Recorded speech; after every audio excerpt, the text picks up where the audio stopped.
सच्चिदानंद भगवान की जय हो। बात चल रही थी ब्रह्म सब कहीं है, सब में व्याप्त है, सब जगह ओतप्रोत है, तो ब्रह्म का हर कहीं दर्शन करना। इसी श्रृंखला के अंदर में सबसे पहले अदिति में ब्रह्म दर्शन करते हैं। कहते हैं या प्राणेन संभवति अदितिर्देवतामयी गुहां प्रविश्य तिष्ठन्ति या भूतेभिर्व्यजायत एतद् वै तत्। ये जो ब्रह्म है, क्या कहते हैं, जो प्राणों के सहित देवतामयी जो अदिति है वो उत्पन्न होती है, या यहाँ पर ये भी कह सकते हैं कि जो देवतामयी अदिति भूतों के सहित, सारे जो जीव हैं सब भी भूत उनके सहित जो उत्पन्न होती है उनकी, और कहते गुहां प्रविश्य तिष्ठन्ति, सभी जीवों की जो बुद्धि रूपी गुहा है, या बुद्धि रूपी गुहा कहने का अभिप्राय ये संपूर्ण, ये समझ लीजिए गुहा ही है। इसके अंदर में सभी प्राणियों की गुहा में तो वो प्रविष्ट होकर के रहती है, प्रविष्ट होकर के स्थित होती है।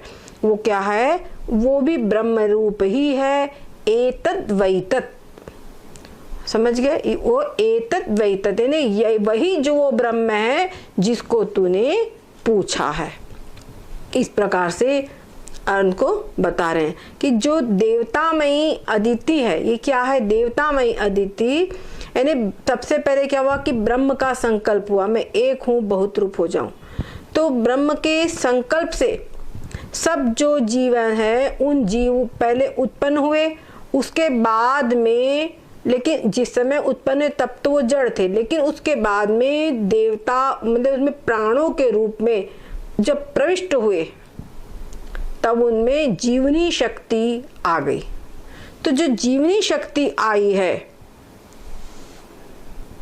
तो जो जीवनी शक्ति आई है, मुख्य बात है वही भगवान की शक्ति है। वो जो अदिति माँ देवतामयी अदिति है, यही भगवान की शक्ति है। इस सारे जीवों के अंदर में जीवनी शक्ति के रूप में जो प्रकट है, यही भगवती जो भगवान की अचिंत्य शक्ति है। ये अचिंत्य शक्ति ही क्या है, ये ब्रह्म ही है, ये भगवान से सर्वथा अभिन्न है, अलग नहीं है। एतद्वैत, यही वह ब्रह्म है जो जिसके कारण समझ लीजिए कि सारे भूत प्राणी चेतन की तरह दिखाई दे रहे हैं। जो शक्ति सबसे पहले उत्पन्न हुई और उसके बाद में सभी भूत प्राणियों में प्रविष्ट हो गई, या कहो कि सभी भूत प्राणियों के सहित ही जो उत्पन्न हुई है, वो सब जो देवतामयी शक्ति है, वो सर्व देवतामयी शक्ति, वो अचिंत्य रूपा शक्ति, वही ब्रह्म है। ये बात समझिए जिसको कि तूने पूछा है। इसके बाद में फिर अगले बात, अरण्योर्निहितो जात वेदा, अरण्योर्निहितो जात वेदा गर्भ इव सुब्रतो गर्भिणी भी दिवे दिव ईड्यो जाग्रवद्भिर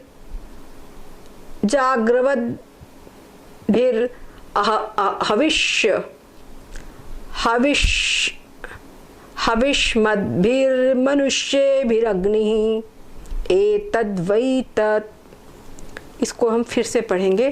कहते अरण्योर्निहितो जात वेदा गर्भ इव सुब्रतो गर्भिणीभिः दिवे दिव ईड्यो जाग्रवद्भिर हविष्मद्भिर्मनुष्येभिरग्निः एतद् वै तत्। कहते हैं जो जात वेदा है, जो जात वेदा ये अग्नि है, अग्नि का नाम है जात वेदा अग्नि है, वो गर्भिणी स्त्रियों के द्वारा सुब्रत भली भांति धारण किए हुए गर्भ की इव भांति, जैसे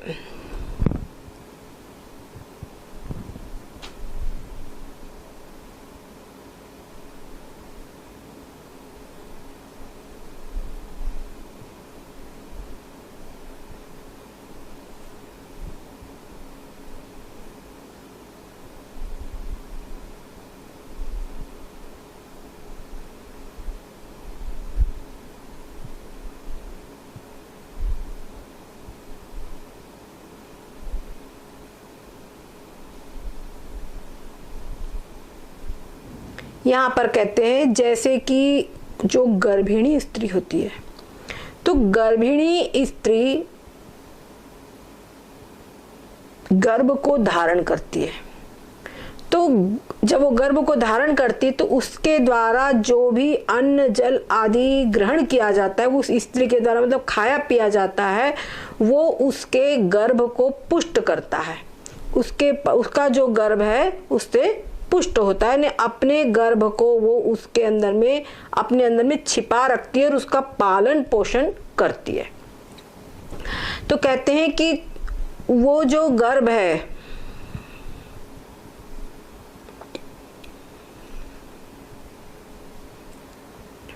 वो उसका जो गर्भ है वो जब उसका समय आता है तब वो प्रकट हो जाता है। पहले प्रकट होने के जो गर्भिणी स्त्री है वो अपने उदर में अपने गर्भ को छिपा रखती है और वो उसके खाए पिए आदि सब चीजों से, अन्न जल आदि से पोषित होता है।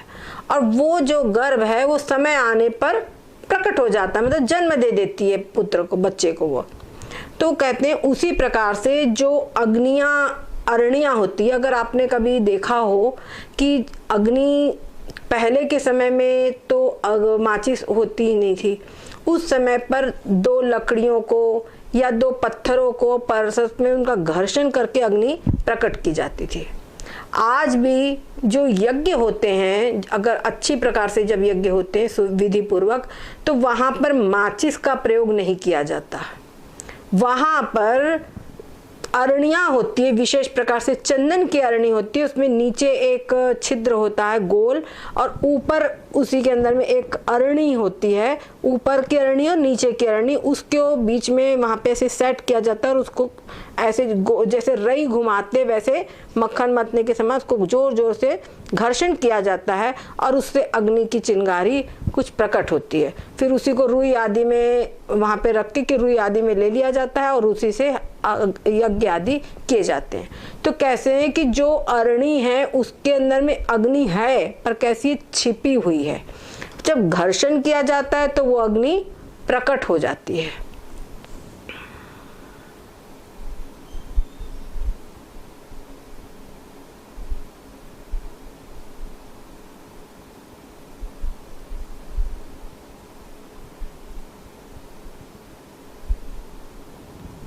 तो वो अग्नि प्रकट हो जाती है। पर वो अग्नि रहती तो जिस प्रकार से वहाँ काष्ठ में है वैसे वो सब जगह रहती है, और उस काष्ठ में भी जो अग्नि है तो वो प्रकट तब होती है जो अग्नि विद्या को जानते हैं, मतलब किस प्रकार अग्नि को यहाँ से प्रकट करना, उसके मंत्र आदि होते हैं और उसका प्रयास करते हैं, जो वो लोग उसको प्रकट कर लेते हैं। उसी प्रकार से तो कहते वो जो अग्नि प्रकट होती है वो अग्नि भी उन्हीं ब्रह्म का ही स्वरूप है। एतद वैतद, जिसको कि तूने पूछा है, वो अग्नि भी उन्हीं ब्रह्म का स्वरूप है, यानी वो ब्रह्म ही है अग्नि। ये बात करें। यतश्चोदेति सूर्यास्तं यत्र च गच्छति, यतश्चोदेति सूर्योस्तं यत्र च गच्छति, तं देवाः सर्वे अर्पितास्तदु, ते तं देवाः सर्वे अर्पितास्तदु, नात्येति कश्चन एतद् वै तत्। कहते हैं जहाँ से सूर्य देव उदय होते हैं और यत्र तत्र, जहाँ पर वो अस्त भाव को भी प्राप्त हो जाते हैं, यानी अपने समय के अनुसार वो अस्त भी हो जाते हैं। सर्वे, सभी देवता, तम, उसी से, अर्पिता, अर्पित, समर्पित है। तो जैसे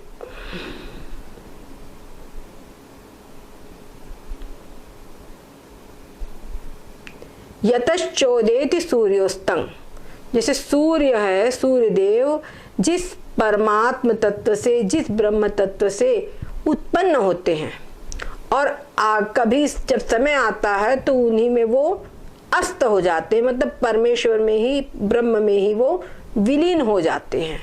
तो कहते हैं तं देवाः सर्वे अर्पितास्तदु,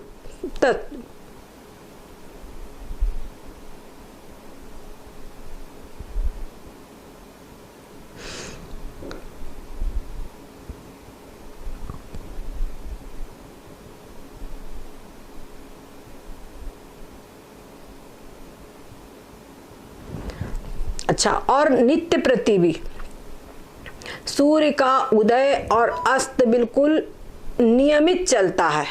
इतने बज के इतने मिनट पर सूर्य उदय होगा तो होगा, वही उसका समय है, और जितने टाइम पर उसका अस्त होना है उतने टाइम पर अस्त होगा। ये पंचांग में टाइम पहले से दिया रहता है ना। तो इतनी उसका अध्ययन किया गया है कि उस प्रकार से वो पहले ही से उसमें लिखा रहता है। तो जैसे सूर्य देव के लिए बताया कि सूर्य देव की जो क्रिया है वो बिल्कुल नियमित चलती, इधर भी उधर नहीं होती, उसी प्रकार से सृष्टि की जितनी भी राशियां हैं, चाहे जितने ग्रह, नक्षत्र, तारे, चंद्रमा, जो कुछ भी है, चाहे पर्वत है, बादल है, और जिस चीज को आप जहां कहीं भी दृष्टि डाल ले, जो कुछ भी है, तो वो इसी प्रकार से जैसे सूर्य नियमित चल रहा है परमपिता परमात्मा के द्वारा, ब्रह्म के द्वारा, उसी प्रकार से सब कुछ व्यवस्थित चल रहा है। जहाँ आप देखिए हर जगह पे हम बीज बोएंगे, अगर धान बोएंगे तो चावल ही उगेगा, भुट्टा का बीज बोएंगे तो भुट्टा ही उगेगा, बाजरा बोएंगे बाजरा ही उगेगा। ऐसा नहीं कि सब मिला करके तुम बो दो, दाल चावल और दाल बो दो, धान बो दो, कई चीजें आप कई बीज मिला करके तुम बो दो। तो मिला करके भी तुम बोगे तो उसके अंदर में बराबर अपना अपना एक एक अपना उसके अंदर में बीज अपना अपने अपने भाग को चुन लेगा। ऐसा नहीं होगा कि चने के पेड़ के अंदर में दाल, वो चने के पेड़ के अंदर में गेहूं आ जाए या गेहूं के अंदर में चना आ जाए, ऐसा नहीं होता, पूरा व्यवस्थित चलता रहता है। तो कहते जिस परमात्मा तत्व के द्वारा सभी देवता, सभी पूरी व्यवस्था, इस प्रकार से संसार की व्यवस्था चल रही है। आप देखते हैं ना, संसार की जो व्यवस्था जिस परमात्मा के द्वारा चल रही है, वही वो परमात्मा, वही वो ब्रह्म है। आप देखेंगे हम ये जो शरीर है, दाल चावल सब्जी रोटी इसके अंदर में डालते रक्त बन जाता है ना। और गाय के अंदर में देखो वहां पे रक्त, घास वास डालो रक्त बन जाता है।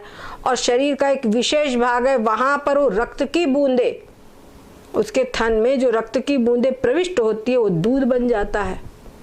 क्या आप भी, कोई भी वैज्ञानिक इसमें समर्थ है कि वो किसी मशीन में दाल चावल सब्जी रोटी या वो हरा चारा घास भूसा ये सब कुछ डाल दे और उसको वहां से रक्त निकल जाए या फिर उस प्रकार से दूध निकल जाए? ये कोई संभावना है? कोई भी उपाय नहीं है, कोई भी व्यक्ति कुछ भी नहीं कर सकता। लेकिन परमात्मा की जो संरचना है वो सब विचित्र है, उसके अंदर में कहीं कोई गड़बड़ी नहीं, सब कुछ व्यवस्थित आपको मिलेगा। जो चीज जहाँ है वहीं मिलेगी, सब पूरा उसका व्यवस्था पूरी पूरी बनी हुई है ना। आप मिर्ची का पेड़ है, मिर्ची का खेत है, मिर्ची के खेत में आप लगा दीजिए एक गन्ना, तो गन्ना मीठा ही होगा। ऐसा नहीं कि मिर्ची के खेत में लग गया तो चरपरा हो जाएगा। या गन्ने के खेत में आप मिर्ची बो दीजिए, मिर्ची लगा दीजिए, तो मिर्ची का पेड़ आप लगा देंगे तो मिर्ची जो है वो मीठी नहीं हो जाएगी, वो अपना स्वभाव उसका रहेगा, ठीक है ना। तो कह रहे हैं कि जिस परमेश्वर के द्वारा ये सारी इतना बड़ा जो संसार है इसका नियमन बराबर हो रहा है, यहाँ सब तरह से कहीं सुशासन है, जिस परमेश्वर के द्वारा ये हो रहा है, जो वो शक्ति जो तूने पूछा है वही वो परब्रह्म है, जिसको तूने पूछा है वही वो आत्मा है। ओम।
सद्गुरुदेव भगवान की जय हो, सच्चिदानंद भगवान की जय हो।